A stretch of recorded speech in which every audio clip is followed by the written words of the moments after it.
बिस्तर पर बीमार पड़े थे। बाबा जानी करवट लेकर हल्की सी आवाज में बोले, बेटे कल क्या मंगल होगा? गर्दन मोड़े बिना मैं बोला, बाबा कल तो बुध का दिन है। बाबा जानी सुन ना पाए, फिर से पूछा, कल क्या दिन है बेटा? थोड़ी सी गर्दन मोड़ के लहजे में कुछ जहर मिला के मुंह को कान की सीध में लाके धाड़ से बोला, बुध है बाबा।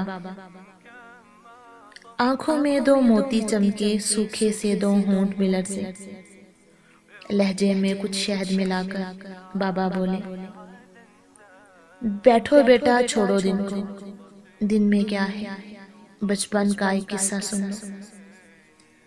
यही जगह थी, मैं था, तुम थे। तुमने पूछा रंग बिरंगी फूलों पर ये उड़ने वाली, इसका नाम क्या है बाबा?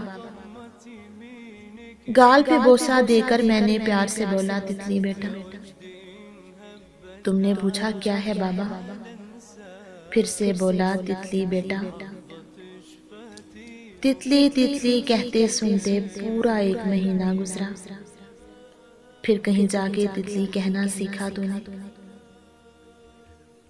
हर एक नाम जो सीखा तूने, कई बार वो पूछा तूने।